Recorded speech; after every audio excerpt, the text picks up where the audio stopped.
Hello, everyone. I have been able to watch the second part of Harry and Meghan on Netflix, trying to break down from an acting perspective the moments that were credible and all of the moments that were not credible with these two characters, as I like to call them. Because if they were characters in a different story, they would have to justify all their scenarios, all of the statements, the way they're going about telling their story, the same that they have done in the first 3 episodes, is pretty much without any kind of justification.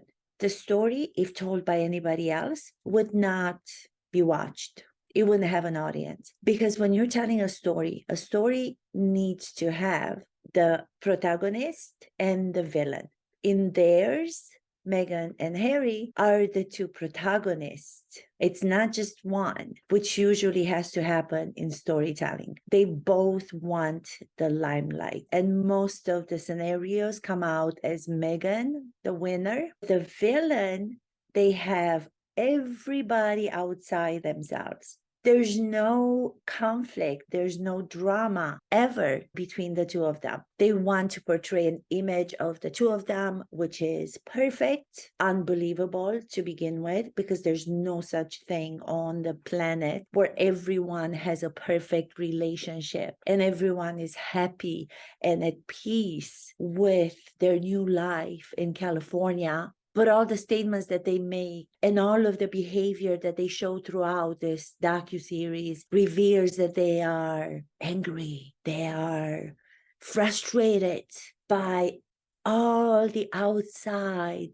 happenings, everything that's happening in the world, from the royals to the media to political issues. All the villains in their story, all of them want to attack them. All of them want to take them down. When you have a story such as that, when you have such a grand opinion about who you are, then you should call that story a fantastical story. You should give the audiences from the trailers a warning that they will be watching something that is not believable. If you put it under the title of docu-reality series, the documentary part will inform the audience, people like me, that it's going to be the truth of the two protagonists, Harry and Meghan. From the beginning, the premise of the story is already false. You're wanting the audience to be stupid, unaware of what credible statements and credible behavior is, and go along with the story that you are putting out there, which is fantastical. And this, I'm being nice about it. Fantastical is not even the word, because I don't even know if they're capable of doing that. To create a fantastical story, you have to have imagination, and I do believe that they're lacking imagination. They need to have other people to talk about. If they were impressive individually and together in what they call this perfect love story, people would react to that with so much more enthusiasm and with so much more optimism. They don't have any of that as characters. It is very hard to watch. There's no charm in the way they're telling the story. There's no believable statements supported by evidence. There are no believable behaviors supported by evidence again. If actors are responsible to justify everything they do in front of the camera when portraying fictional characters, what's very confusing to me is that these two people, Harry and Meghan, are given the platform by Netflix and are not being held to the same responsibility. They do not have to be responsible with evidence in making the statements and in telling the story in the way that any other actor in a fictional scenario would be held responsible to tell the story. It has to do with the fact that they are linked to the titles given to them by the royals, Duke and Duchess, which they say they don't care about, but at the same time, they want to keep them. The reason why they want to keep the titles Duke and Duchess goes back to what I was saying in the first 3 episodes, in the commentary that I made about the first 3 episodes, is because they want to maintain their identity. They want to be relevant So they would be on this platform that the titles afforded them to be on, so they can be relevant to their so-called friends in Hollywood, which are the A-list celebrities. I have to tell you, I'm not going to be able to go moment by moment from the beginning to the end of the last 3 episodes because it's so hard to do that. There's so much confusion. They contradict themselves from one moment to the next, from one episode to the next. What I can tell you from what I observed as an acting coach is that the only believable moment with both Harry and Meghan, to me, are the moments where you can see their ecstasy over the fact that Beyonce just sent a message spontaneously, and Meghan was so surprised by it. She immediately told Harry, Beyonce just sent a message to congratulate her for the courage that she has to heal generational curses, that she was the selected one to be able to heal the world and provide the world with so much compassion. And Harry says, oh, Beyonce called. Oh my God. Oh my God. Those reactions that they have in those moments with Beyonce, where they're so proud to be associated with Beyonce. My question to that is, why did you not call Meghan before she was married to Prince Harry? If she was an activist since the time that she was 11 years old with the soap activism act that she did, being an activist from before the time that she met Harry, I'm just questioning why Beyonce did not have the same impression of her before she became Duchess. So my question would be that if she were working on a character that I was working on with her, we have to go to the backstory of who you are for the present to be concrete and to be stable and to have the evidence for the character. If you're trying to erase the backstory of who you are, then it's very difficult for people, for the audience, to create credible atmosphere around you and to believe you. If you are erasing your background as a character, if you're trying to put into the darkness the backstory that had made you who you are today, which is trying to do so hard by leaving the family from both sides, not just the father's side, but also Doria's. She hasn't invited anybody to the wedding from Doria's side of the family. There's nobody else except for Doria. Where does Doria come from? Who are the people from Doria's side of the family? The reason why she's trying to put behind the curtain all the people that she does not want to be associated with her, because she's trying to convince Prince Harry that she was something else from before she met him. She was trying to create a so-called character of herself to be on a platform that was so much higher than the platform that she was actually on. She's one of those people that cannot accept the reality of what is, because she's lived in scenarios made by herself, presenting an image of who she is that was not reality. It was based in her dreamlike fantasy. It's okay to have dreamlike fantasies. It's okay to want to have ambition. It's okay to want to get to a different level in your life, and you want to evolve and you want to change as a human being. You cannot give up the backstory. You cannot allow the personal backstory, and the people that were there to support you, were there to make you who you have become in the present. You give those up, trying to erase them from your life. It's almost as if the character just jumps up on page 30 and you're not reading the first 29 pages because the character has decided to erase the past. Do you know what I'm saying? It doesn't work that way. If I were to write the story and I would leave the character's first 29 pages out, and I would give this story to somebody to make it into a film or to put it on a theatrical stage, they would say, we need to know the backstory. We need to know the background of the character. The character cannot just appear on page 30. She wants to just appear on page 30. In her case, she wants to just appear on page 70, page 75, because she wasn't in her 20s when she met Harry. So she's had a life, she's had her struggles, she's had her collapses of marriage before Harry, she's had her life with her father. She wants to erase all of that because she wants to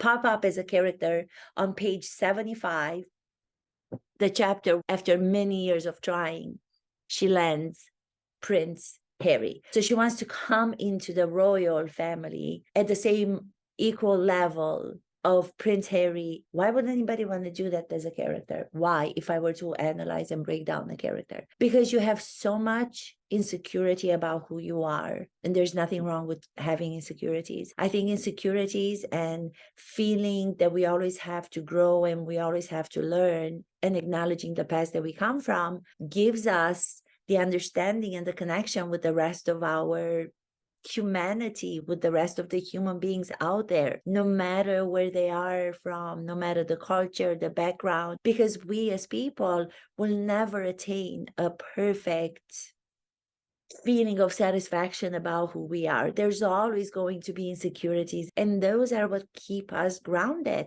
to be able to relate to everybody else in the world, because I don't think there's anybody out there who doesn't have insecurity, no matter the position, no matter the status, no matter the monetary success or any other success. I think for her to be in denial of who she was and for her to erase her past and backstory is what makes her so unbelievable. Imagine if you were to read a novel and you picked up the book, pages are left empty because somebody decided to erase that backstory of who they were. And then you start to get to know who that person was in the moment where she felt that she was at the point where she always wanted to be in her life. That in her mind made her relevant to the A-listers in Hollywood who for the first time accepted the invitation to go to her wedding. Tyler Perry is another A-list celebrity from Hollywood who reached out to her after she was married to Prince Harry again, very supportive, and wanted her to know that he was going to be there for her and Harry to help in any way that he can. You've been in this business for such a long time. Why did you not reach out to her before she married Prince Harry? She's been around for a very long time before page 75. Why did you not consider her to be an extraordinary human being whom you applaud?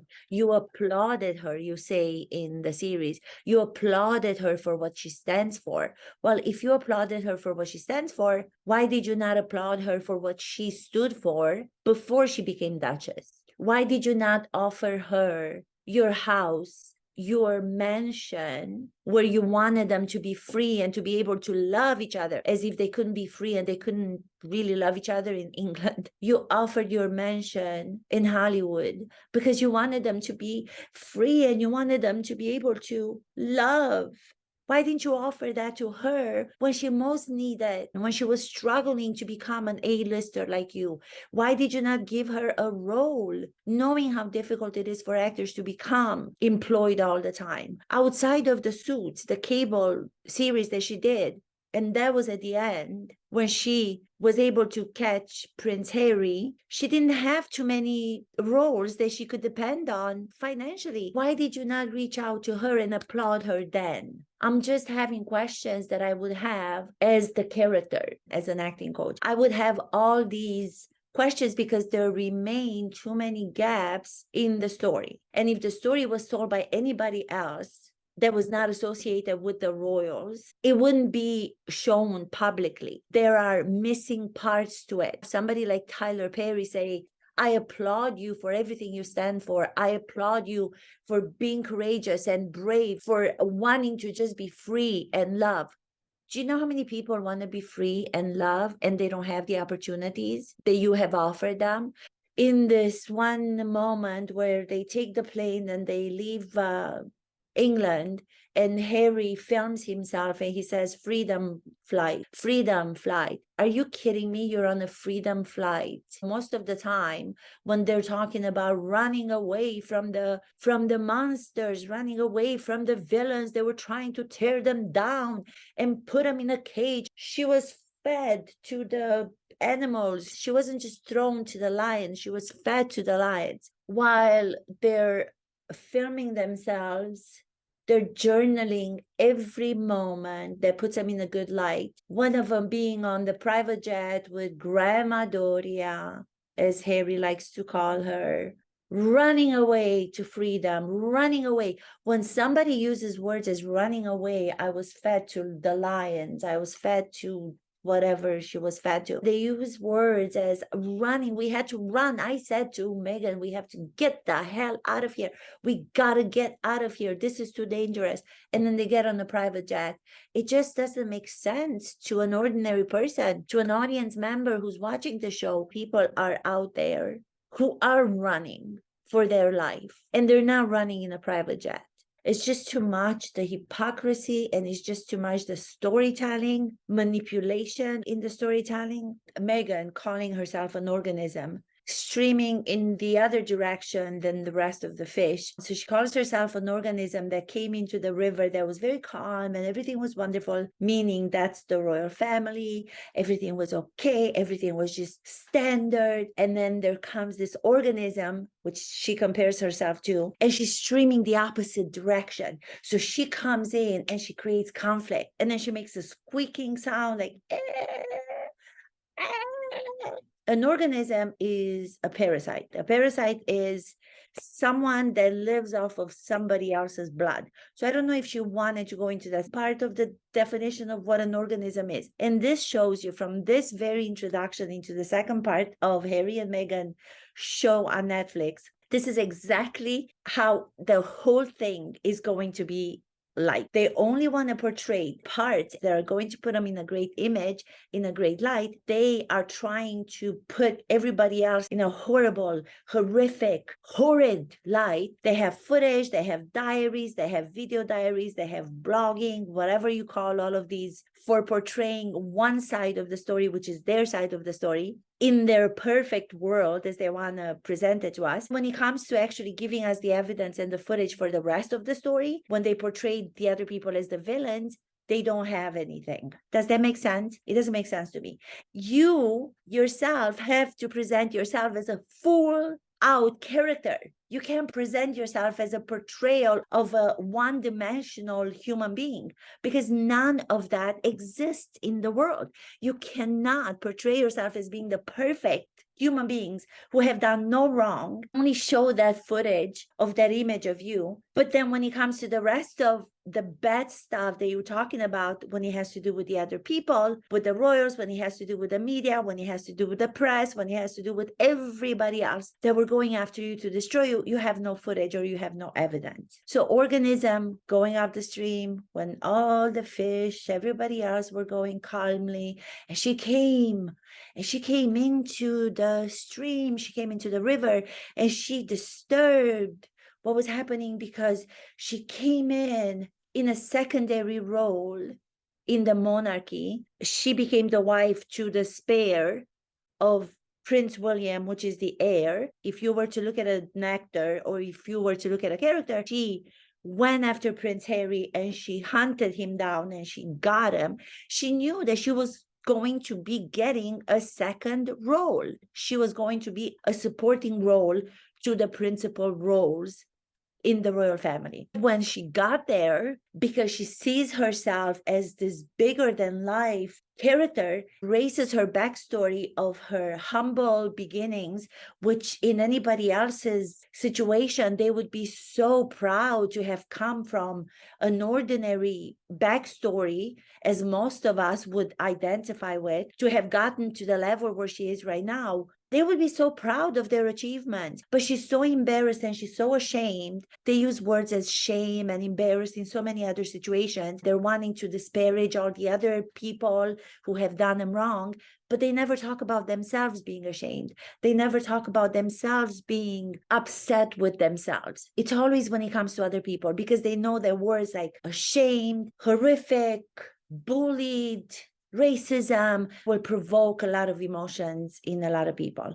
So she's hired as a character that's going to play a secondary role. She accepted. She goes into the whole institution as if she were going into a show, because I'm kind of making the comparison between that and a show and a character. And then all of a sudden, she wants to go to the director of the institution and she wants to take the principal characters who already have the roles and have been born into those roles. She wants to knock them off to take their part. Harry says it was very difficult for the royal members to accept someone that was coming in as a secondary role. And then she proved herself to be, or they proved themselves to be, doing the job of a principal role better than those who were born into it. It's always about the roles. It's always about the platform. It's always wanting to be on a different platform than accepting that you are satisfied and grateful and privileged for the platform that you already have. And then the music.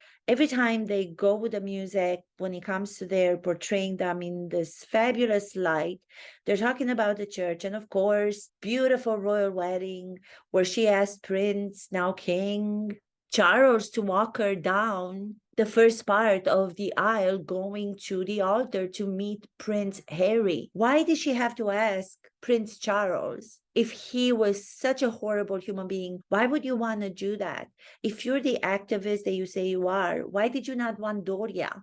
Because you have Doria in the series and you talk about your mom as someone that you've had a wonderful relationship with. She's trying to save some of the moments that I'm going to speak about, just wait later. Why didn't you have Doria walk you down? Where was Doria's family? There's a lot of talk about the Markles as being the horrible people who have tried to make money from the tabloids by revealing of who Meghan was when she's doing exactly the same thing with him on this Netflix. If your character is one that is portraying to be an activist, as you are portraying yourself to be, feminist, activist, when you want Doria, amazing mom that you talk so highly of, bravo to you that you do that and you have that relationship with her. Why wouldn't you want to give her that opportunity? You decided to ask King Charles to walk you down. You know, people that you invited there, the A-lister celebrities who were there, had to see you in the light, beginning with you and your character being on page 75, putting Doria to the side, having Prince Charles at that time walk you down, as if you were always part of that level of status. I am Diana's boy, Harry goes on to say in the second part, which he keeps saying in the first part, I am Diana's boy. I think his issues with his mom, the little child and his wound because of her death, and I talk about it in the first part of the 3 episodes, that was so traumatic for him, and I don't think that it's been resolved. I don't want to say this, but again, I'm analyzing characters to recognize what behavior we should have to make credible characters become human beings. She being at the same age when she married him that Princess Diana passed, there's something that she's taken advantage of there with him. You can see from a lot of the scenarios that they present, putting a lot of fear into him. Acknowledge that the past is the past and we should do something about it.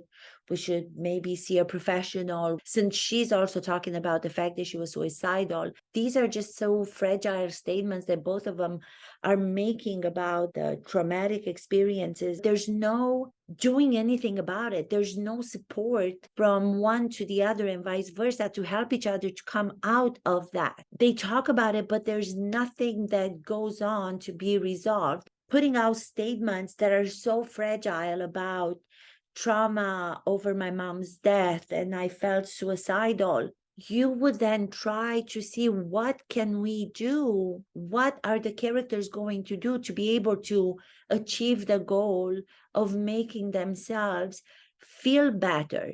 Do we get in touch with a professional? Do we get in touch with a psychiatrist? If the institution, as you say, did not want to help, if you, Harry, did not know how to help Meghan, why wasn't Doria, who's a social worker, having so many contacts with a lot of people like Tyler Perry or Oprah or Beyonce, who were there to give her the support that she needed? I don't understand why she would not ask for that support, or why we have no evidence of that in the so-called reality show. Where is that? If I have somebody like Tyler Perry call me during my period of depression, would that ever happen? Would anybody ever call me when I am courageous enough to reveal my story of being depressed and suicidal? because I was at a point in my life.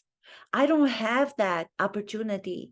I don't have that privilege. I don't have that option to give a call to one of the A-listers and ask them to provide for me the help that I need. You know what happens in most ordinary lives of people like me when they go through something like that? What I did in my personal experience, to share my personal experiences because I want to show you where I'm coming from in the way that I'm trying to analyze the psychology of another character. When this happened to me, I remember having to write down everything written down about that period in my life because it was so scary and I was trying to figure out a way out of it on my own. I didn't have anybody here physically in the location where I'm at. The one person that I was calling almost every day was my father. So I was talking to him on the phone, but that wasn't sufficient. And then I was writing things down of how I felt. Then the next thing, with the help of my dad and the conversations that we had, the next thing was I need to get professional help. In my search to get professional help, it was very difficult because I didn't have the monetary means to be able to just find somebody online and say, oh, it doesn't matter how much a session costs,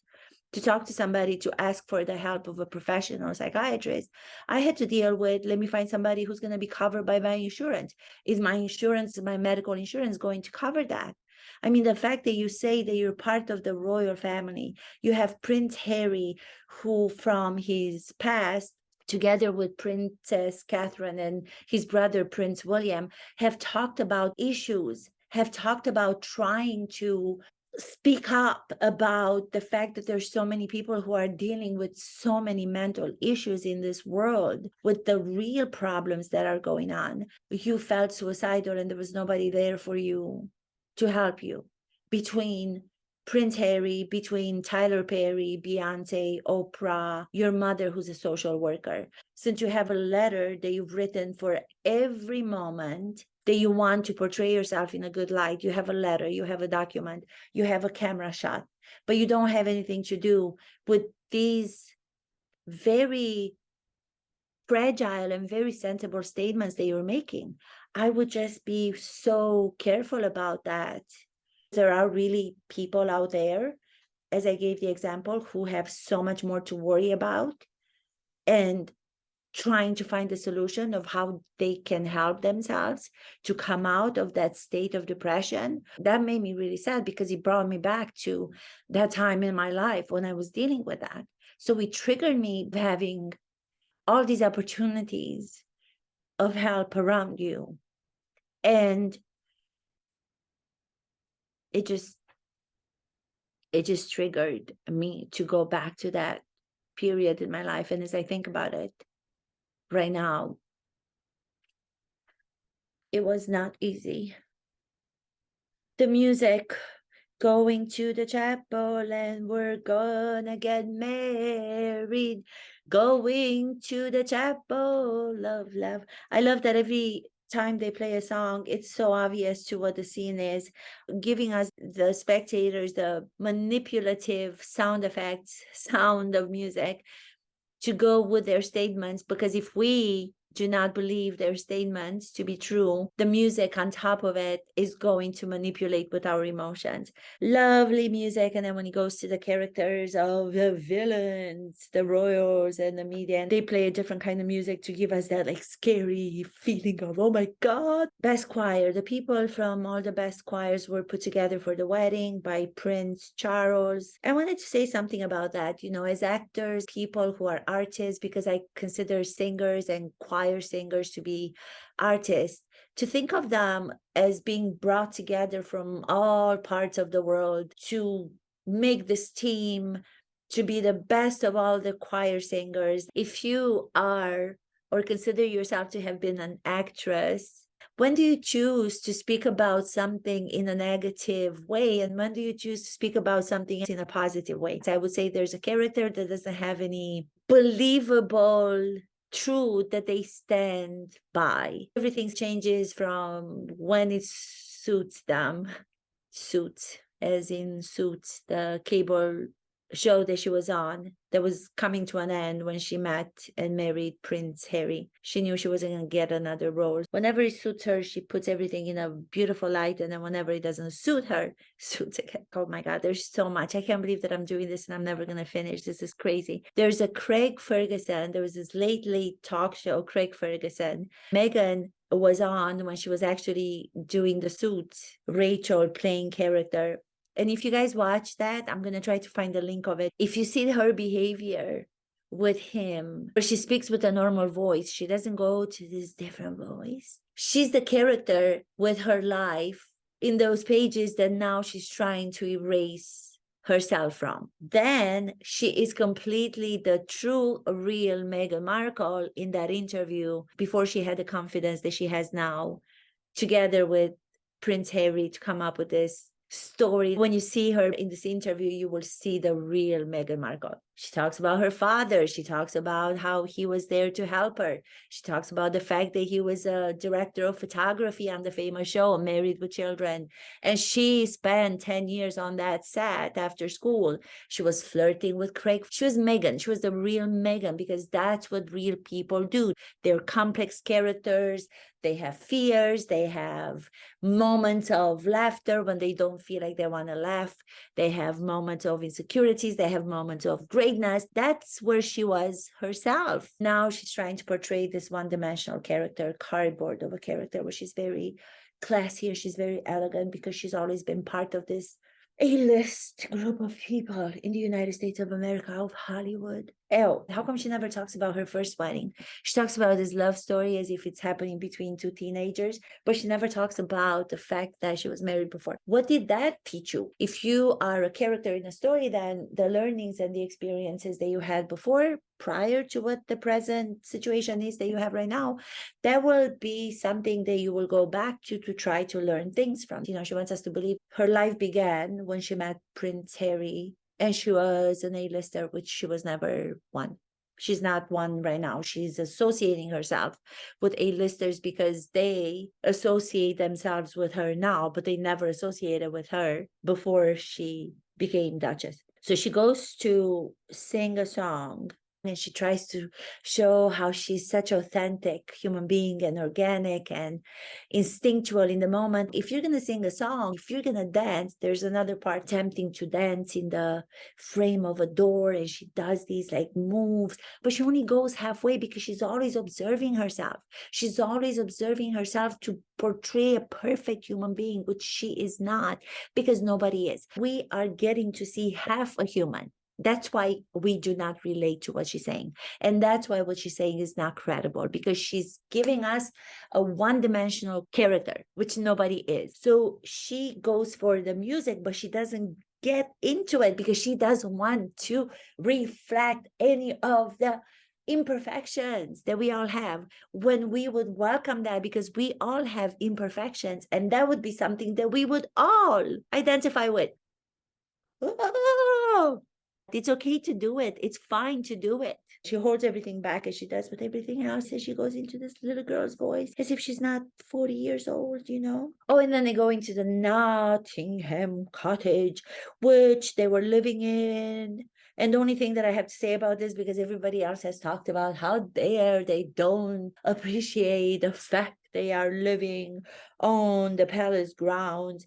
To me, what was so relevant about characters, again, observing them, it's when it comes to the, as a matter of fact, way of speaking between each other. Oh, do you remember we were living in Nottingham Cottage and Oprah stopped by for tea? Oprah, do you remember? Do you remember Oprah? Do you remember Oprah? She stopped by for tea, as if to say they've always been part of the world of Oprah.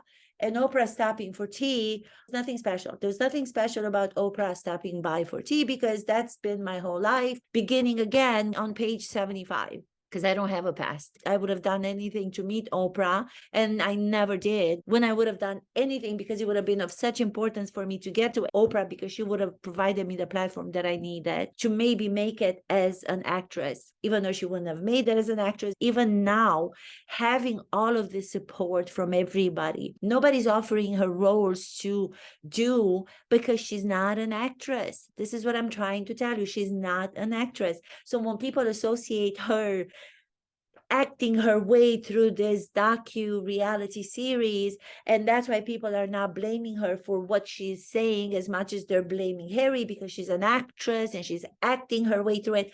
There's no such thing. If an actress were acting her way through it, she would have to be responsible. She would have to be responsible for acknowledging her backstory, even if she was ashamed of it. You have to admit it. That's what great actors do. They go back into their personal backstory that will become the repertoire for them to select from when going to play different characters. That's what will make those characters remarkable that we watch and we identify with. And some will change our way of being when walking out of the cinema due to the fact that they accept where they come from and they resolve some of the issues, if they have any, with where they come from through the characters.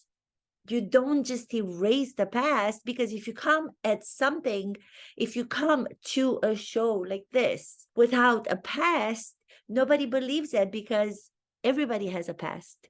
You're trying to say that you don't, because it doesn't please you. You should be so proud of it, because you've gotten to a place in your life right now, which is what you wanted, to get to a place of a different platform, of a different status, and you've achieved that. So you should be proud by acknowledging where you come from. Oprah looks around the Nottingham cottage and she says, oh, no one would believe this.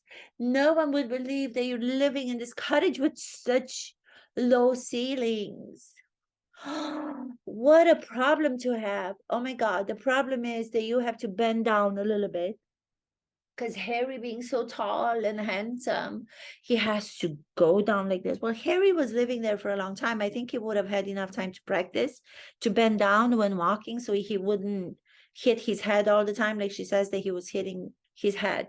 That's so funny. Why don't you make that moment comic? You have an opportunity now to not put everything in such a negative perspective for us to see it. Here's a moment that you would have understood if you had creativity and if you have any kind of artistry inside of you. You will realize that this is a moment where you can actually allow people to see you as being funny. Oh, we lived in this cottage that was so short, but we were still living on the grounds of the palace. No matter how long Harry has been living there, every time I would watch him, he would hit his head. Why couldn't this be one of those moments where you made your audiences, made someone like me watching laugh, so I don't have to stay watching you for so many hours sad? Why couldn't that be such a beautiful comic moment that you would create out of that? Because nobody can stay with one-sided storytelling. It becomes boring and people would walk out. The only reason we're watching is because we cannot believe that this is actually what's allowed on Netflix. Oh, the trailers are meant to give us preview of what to expect when watching the show. Second trailer, they show a couple of moments. In one of them, she's crying, and the other one is her with her face in her hands, kind of like this. So the implication is that we're going to see Meghan crying in the second part, in the last 3 episodes. So I was looking so forward to it, to see her actually organically be emotional. That would have been such a surprise. If you're going to surprise someone, and if you're going to make revelations, expose, I really wanted her to be authentic. Looking forward to see if she was actually going to master 1 or 2 moments, as I thought, because the trailer was showing me that she was going to have these emotional moments. When the episodes came, the one moment where she actually has to wipe real tears from her face, for one moment, I believed her crying. And I said, okay, this is the first time where I believed her crying came out of something that was relevant and that was truthful inside of her, that was making her emotional. Then when I saw the episode, that result was of a whole session of meditation that her and Harry were doing. It wasn't that she was speaking about something and something spontaneously, instinctively connected her to some truth emotionally and she cried, which is what I thought was going to happen. That's not what happened. She was able to release 1 second of feeling that she is emotionally truthful, but it was due to a very long session of meditation. If I take 10 minutes to do active relaxation with actors, I will guarantee you that they will be crying. Some personal experience will be brought up that will make them cry. The crying doesn't necessarily mean that it's going to be because of something said they're experiencing. You can still cry due to something that's being revealed to you in the present, which in the past was a joyful moment. Years later, now that it comes up, the nostalgia of it all, time passing since that moment, will trigger you with the same event that was making you happy in the past to now have tears as a result of remembering it. The fact that she did not have one moment of living truthfully where there was a real emotion that surprised her to produce tears during the 6 hours is again a confirmation that this character does not allow herself to feel. All of the things that she says that she felt, they're not believable because you do not see her feel in the present. You can't talk about the way that I felt when this was being done to me if I see you for 6 hours in the present time without any kind of feelings. Pretend feelings, yes, those pretend feelings don't move me. So I already know that they're not real.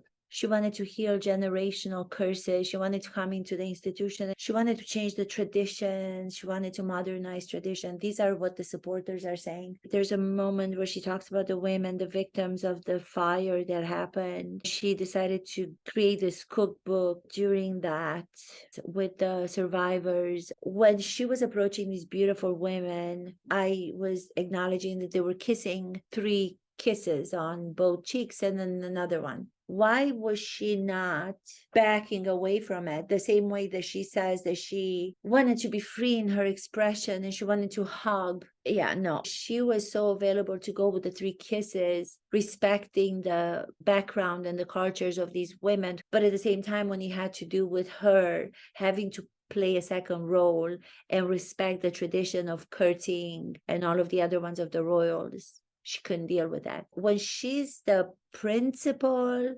character in a situation, she doesn't have a problem adapting to the tradition of that scenario. She has a problem adapting to any scenario when she's not the principal role. Seeing the way that she talks in this 6-hour monologue, in a way, she has an easier way of talking in this reality series than she does when she has a dialogue with Harry, because she does not like to be contradicted, interrupted. Her thought, her monologue inside her head is so believable to her for as long as you don't disrupt her. If Harry interrupts her, she turns all of a sudden. That's when it's revealed the character that she has, which is so much more complex. She wants to portray a character that is so simplistic, which she doesn't understand that it puts her in the bad light. People want to see complex characters because we all have complex feelings and expressions and we are complex. When she's having a dialogue with anybody else, she's having a more of a difficult time because she has to give details, bring the evidence to what she's saying. When she's doing a monologue, then she can say whatever she wants. Yeah. Harry mentioning the fact that there's a difference in the way the media was portraying and were representing Meghan in comparison to the other, which I'm assuming he's referring to Princess Catherine. If you don't see that, I can't help you. Well, if you do not see that, I can't help you, Prince Harry, because out of all the people in the royal family and out of all these people that you mention as being racist, the only person that was wearing a jacket that had the Nazi representation on it was you. When you say that you have evolved, Meghan has come into your life and you understand racism. Okay, so the evolvement of you as a human being that happens, you're saying that, which is wonderful. You've grown as a person, you've evolved, you're showing the evolvement. Where are the images when you were younger, before you were an evolved person? Because for everything else in the docuseries, you have images that come with everybody else being a villain. Every time you portray somebody else being a villain, you seem to have a lot of footage. Even if it's not footage that is directly related to that, what you're speaking about, the film is edited in such a way, or footage that's manipulating us into believing, even if it's not directly attached to that, what you're saying, but it's making the audience believe that that's what happened. There's all this darkness, horrible, horrific, tragic, traumatic things when it comes to you showing the evolvement as a human from the racist jacket that you wore as a boy. Why aren't there any pictures of that so we can understand better the evolvement that you had? Let me see where you came from. The backstory that Meghan is erasing goes also for Harry. He's trying to do the same thing. These two people came together from second roles in their lives. They are supporting each other to be able to convince themselves on and on and on and keep telling the same story. If there were two characters that were completely honest with each other, one would tell the other one, we gotta stop. This is too much. We got to stop. Why don't we do something that's positive? Why don't we come up with our own story and leave the story behind? Because we've told it so many times on the Oprah interview.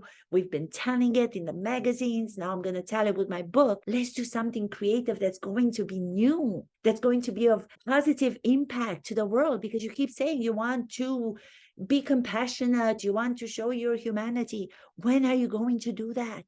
There's no evidence that that's ever going to happen. These two imagining themselves now to be in the principal roles of their story because they've put themselves there by going back to the organism, by sucking the blood out of what put them there, which is their families from both sides, the royals and then Meghan's families, both of them trying to erase those past because they want to believe that they had come to these two principal roles on their own. That's the ego.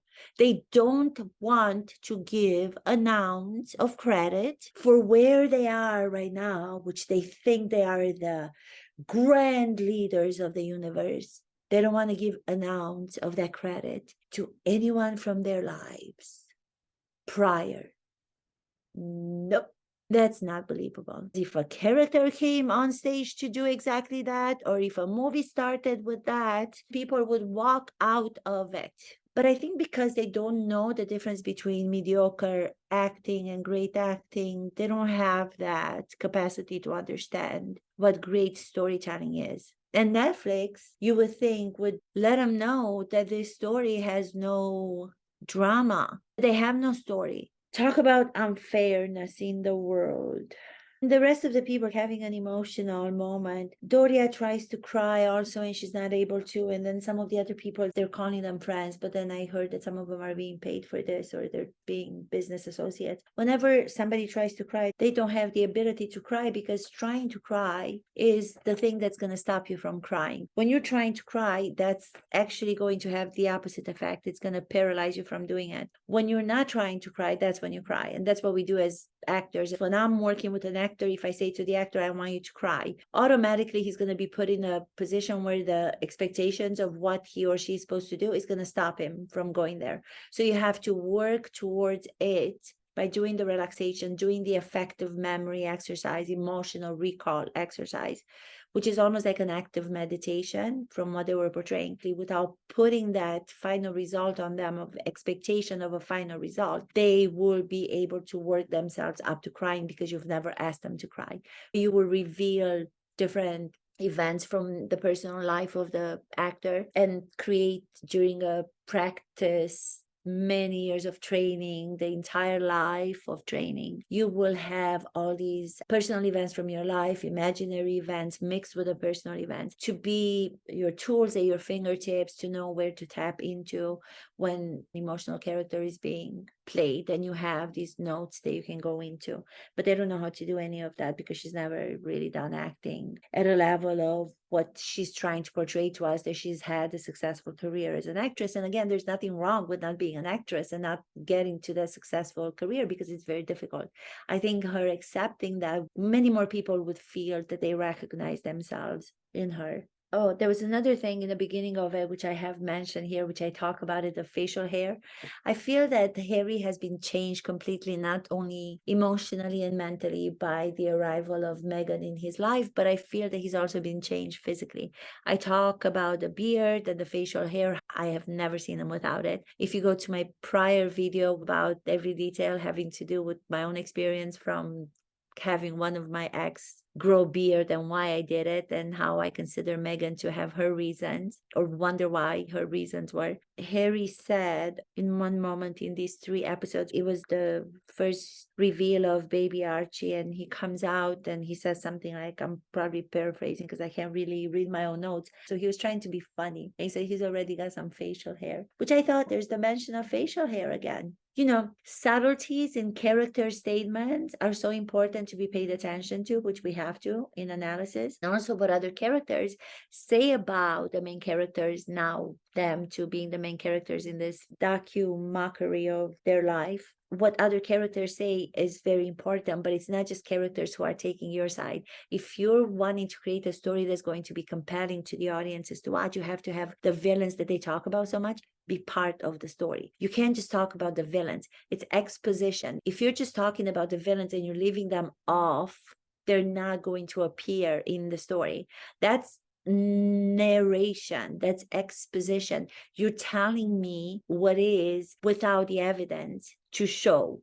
Active action storytelling is doing action. It's not saying. A story told well is because of the action, because of the practical characters that are representing all different sides and different versions to what the story is. That's what makes it compelling. That's why this is not, it's boring because it's just one-sided. Everything seems like it's pictured for a page of a magazine. The black and white pictures, the way that they are presenting themselves. Meghan sitting on the counter and Harry opposite of her with a white shirt. If you look at the previous pictures of him before he met Meghan, he wasn't paying so much attention to the way that he was dressing. So she's had to bring him appearance-wise to the level of principal character so he can match her, because she's always seen herself as a principal character. So now she's lifting him up rather than admit the truth, which is she's been lifted up due to his status and position and privilege. Why? Yeah. You see them barefoot around the house all the time. It's so funny how they think that's authenticity. Authenticity, originality doesn't have to do with what makes you feel comfortable. They're running around barefoot, original, organic, they want us to believe. Why don't you do something that's completely the opposite? Why don't you try being the traditional couple for the scenarios that you were being asked to be the traditional couple while being part of the royal family? If you would have attempted to take on those challenges and work towards it, that would have made you an authentic, original human being. Authenticity is not doing something that feels comfortable. Authenticity is overcoming challenges in developing yourself in different situations that come to you in your life, especially to you, that come with such great gifts and such great privilege for you to not be able to get rid of the ripped jeans and put shoes on, so to speak, and be part of the traditional, elegant requirement of the royals. You could not do that because they would have taken you to adapt to something that was new. That would have been evolving into something that's original because you're trying to grow as a human being. Harry talks a lot about he's outgrown that past, he's outgrown his family, he's outgrown the environment with the help of Meghan, making him realize everything was horrible in his life. She was on the phone with Tyler Perry. Again, Tyler Perry's calling. He wants to know if we're okay. Do we need anything? Harry says, oh my God, my brother just texted. My brother just texted. The music changes. He goes into this voice and my brother just texted. She gets up. Do you need a hug? Do you need a hug? already accusing the situation and the text to be something of horrible impact on Harry, who's the brother. They had an amazing relationship as brothers. So she's manipulating, going into this propaganda. Meghan and the propaganda machine. She pretends that she's caring and she wants to give him a hug. But the reverse psychology is, oh my God, she's already making him feel how horrible his brother, Prince William, is by her telling him, Harry, that he might need a hug to be able to deal with this, which automatically makes the situation be a difficult situation because she said so. It's so sad. Instead of her trying to lift him up, it's okay. He's your brother, Harry. Let's not pay attention to all this craziness that's being written about us. They seem to love to go to the social media to find all the threatening messages and the diabolical comments that everybody gets when they get to a position where they wanted to be in, when they are revealing their life in such detail. Then you are going to get bad reviews and you're going to get good reviews. So deal with that. But no, they just bring each other down into the mud. There's a saying of, if you're going to play with pigs, the pigs are going to love it, but you're the one that's going to come out dirty, something like that. If everybody's so inferior to your superior status of beings, why are you giving so much importance to what everybody else does or says about you? Why is that so important? If you already know your value, if you already know your worth, then why does it bother you so much? Yeah, I think she's always so composed in the way that she talks and the way that she behaves. So she's always having to portray something else. She's had to convince Harry of her superiority all along. She knew in her being that she would have to reveal the fact that she's just a B-list actress in one cable show. And she is so privileged to have met Prince Harry, to be given this platform. She's not ever going to admit that.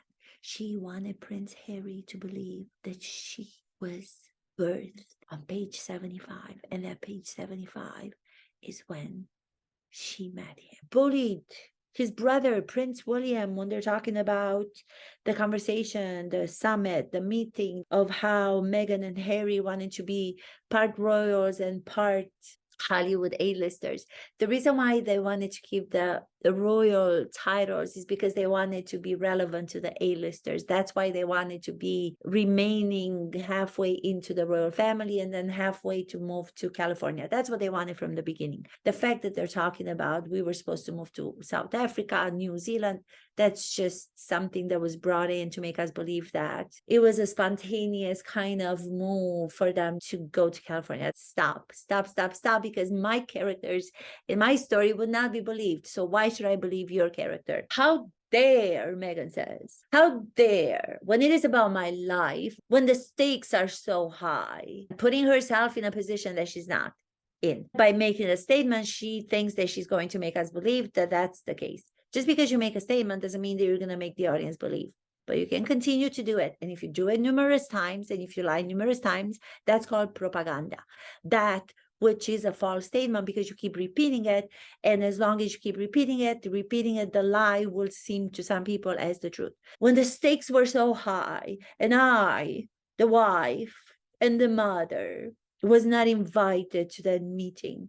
Of course, you were not invited to the meeting because you had already revealed your character to not be a trusting one. If I were to watch this character on a film, I would be scared of that character, really. The character that has exposed herself through a statement that she made, which reveals that she is always wanting to be the principal character in every situation, no matter what the situation is. And she always wants to speak in monologues. She doesn't want to have any dialogue with people because that will assume that she has to respond to questions that will reveal that what her monologue is does not make any sense.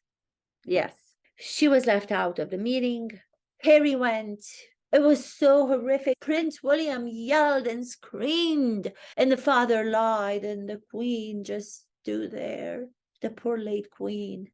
My God. That is such a way of describing an event. It kind of assumes that he was abused, Emotionally, he was lied to. The person that could have done something about it, which was the queen, did absolutely nothing. That is, again, such a slap in the face to those people who don't have the resources, who don't have the money, who don't have the A-listers to be able to get them out of those situations. So even if that happened to you, Harry, that you feel so traumatized from it, guess what? You got yourself out of it. You have the resources, you have the people, you have the Tyler Perry, you have the Oprah, you have the Gail, you have all of these fantastic people that are speaking on your behalf, not except for Tyler Perry, who's applauding Meghan.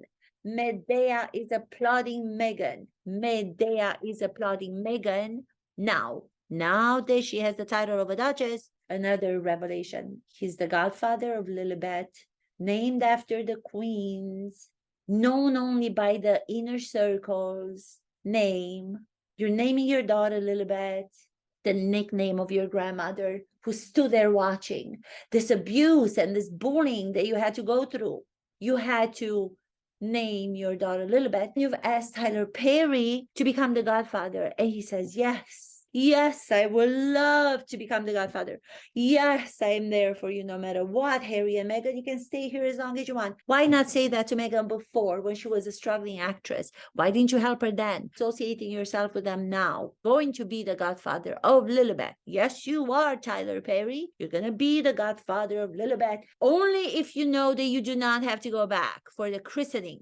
If the christening is going to happen back in that country with the gray surroundings and the gray buildings versus the sky in California, which is blue, to show again gray, dark characters, light characters. Applaud her. Medea applauding Meghan Markle. Did you applaud her in suits? Did you invite her to do a interview? Or did Oprah? Because I don't know, I haven't seen them.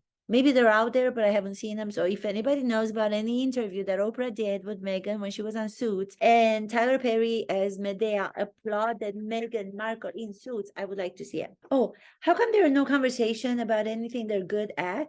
So if you don't want to say anything that's positive about the villains, which are off camera the whole time, you never see the villains, but you see their portrayal of the villains. Why is it that there's no point in the 6 hours? And that's a lot of time. There's a lot of time. So you can't say that the show was only 1 hour and you had no time. Why isn't there any point in your story where you actually tell us what you're good at? What do you do? What do you do? Who are you as characters would be the first question of Stanislavski, which is the father of writing a manual for acting for the first time that actors could go to and read if they had challenges in how to portray characters. So as characters, Meghan and Harry, the first question of Stanislavski would be, who are you? Which you're already denying. Both of you just come up on your last chapter or 75th page of your life where the two of you came together as if this is the only thing that we have to look at, because everything else was just irrelevant. Everybody else from before was irrelevant. Then the second question of Stanislavski would be, what do you do? What do you do?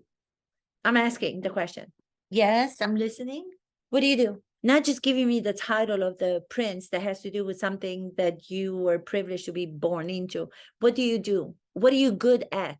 Meghan, the same question for you. What are you good at? Because you're not good at being an actress. I would actually start to focus on that for the next time that you want to tell a story, because I don't know how many more times you're going to be able to get people to pay attention to this story. It's remarkable how she happens to have every documentation in her phone. She wants us to believe that is spontaneous, so spontaneously brought up to say, oh, there's something that I just remembered that I wrote. I wrote this beautiful, I think I have it. I wrote this beautiful speech. I don't know if many people know, but in England, the brides are to give a speech. That's one of the traditions. So you accepted that tradition. There wasn't anything that was difficult for you to adapt to give a speech, because that tradition meant that you were in the spotlight. So you were the principal role at the wedding and everybody was going to listen to your monologue again. That you were okay with. And she just takes out her phone and she starts to read this letter. You may think that this letter, I'm just paraphrasing, you may think that this letter is about an actress. No, Meghan, we don't think the letter is about an actress from California. You were a B-list celebrity, so we didn't think that. And you may think that this is about a prince. Yes, he is a prince.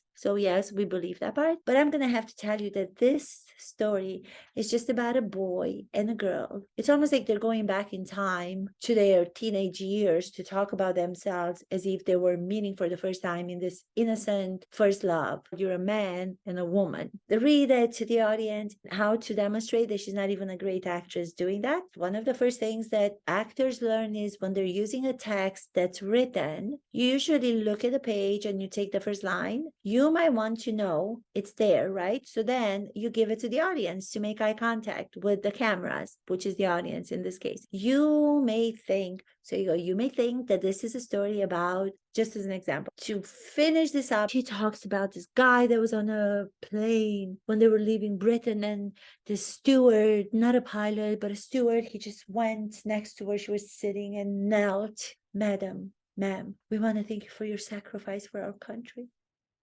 We want to thank you for your sacrifice for our country. Who needs to have so much confirmation of her relevance, bringing out all those people all the time that seemingly don't even exist, who have said something that was so extraordinary about her being?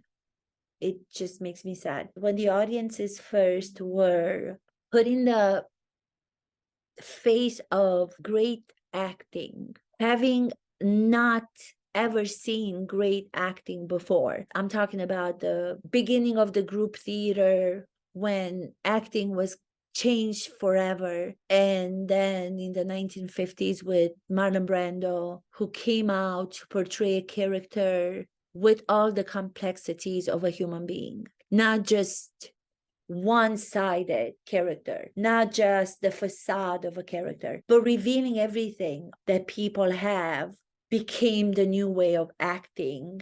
And acting was demanding of actors to train, to learn how to reveal all of the good, all of the bad, all of the ugly, and bring that to their characters. At first, when the public saw that, not knowing what to do with it, as with everything in life, if you're being exposed to something great, being that is the first time that you're exposed to something great, when all of your life you have seen mediocre acting, in this case, you don't know what to do when you're being slapped in the face with someone who is holding up a mirror to you, revealing your humanity, because they have the courage and the bravery to reveal their complex humanity through the characters. You are taken aback. Once you have been relaxed into it and start to appreciate the magnificence of what it is like to portray all of who you are, because that will remind the people watching that it's okay to be the whole human that we are, with the bad, with the good, with the ugly, with the beautiful, with everything. Then you sit back and you applaud it, and you start to understand the difference between the mediocrity that you were exposed to before and the greatness that you are now being exposed to, and you're having to learn the difference between the two. When you don't know the difference between mediocrity and greatness in storytelling, how can you make those adjustments? As complex human beings, storytelling is still about. I hope that this will make sense. Thank you everyone for watching. Thank you so much. Please share this with other people as I'm trying to grow my audience on YouTube. My YouTube channel, which is The Art of Experiencing, which is the definition of acting, and what it became known as when this great change of acting became what people were demanding and wanting to observe from actors. Or Hey Stella podcast. Thank you so much. Kisses.